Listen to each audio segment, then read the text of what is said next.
Where and I'll Yeah. be there. There he is. Okay. We don't offer. So I didn't offer. there's different ways to understand the eye. One way is just to follow light through the eye. So light is first going to strike the cornea, which is a transparent tissue that fastest growing tissue in the body. And it goes through there to the anterior compartment of the eye. And in this anterior compartment, I know it's kind of hard to see, there's liquid called the aqueous humor. And that keeps the eye from collapsing. So if you're going really fast, like on a bicycle or something, your cornea doesn't collapse into the compartment there. And then next to the layer is going to be the iris, which is pigmented. When someone says, I have blue eyes or brown eyes, then they're talking about the iris. And the iris is controlled by muscles, ciliary muscles, which are part of the choroid. Let me show you that here.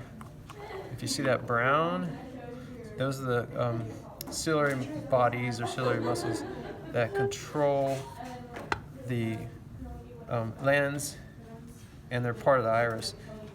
If you go into a dark room, the iris is going to pull the opening bigger, and this is called the pupil.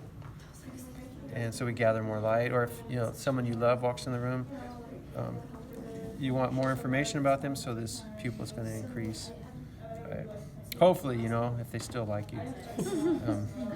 It may not. If you're out in the bright sunlight or on drugs, then the pupil is going to constrict. Yeah. Mine are never constricted. Okay. That's doped up. The lens, this is the one I was talking about mostly for the ciliary bodies.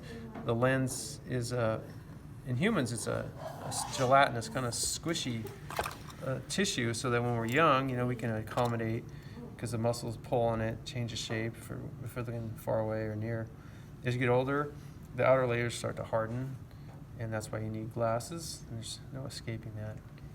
We're all going to need glasses at some point. I mean, there's surgery, but it's not really recommended if you're going to use your eyes for something really detailed. It's okay if you're just going to work in a factory and just watch movies. But glasses are still a pretty good solution to hardening of that lens.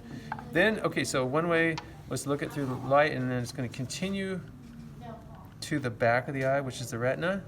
There's a macula lutea here, which is the only place in the eye where there's cone cells for color. And then the fovea centralis in the very center, because think of centralis. And so think about this. Out of this whole retina, only this little patch has cones for color. That's why color is not really a very good sense. Black and white, much better, because we have lots of rods in the retina.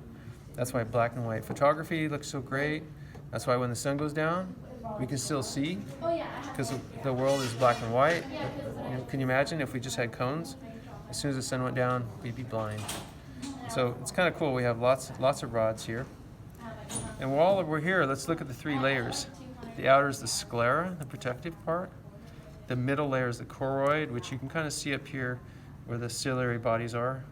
It becomes part of the ciliary musculature. Don't worry about the posterior compartment in the lab manual. Focus on this. And then the most inner layer, besides the vitreous humor, which is here, is the retina. Yeah? Questions?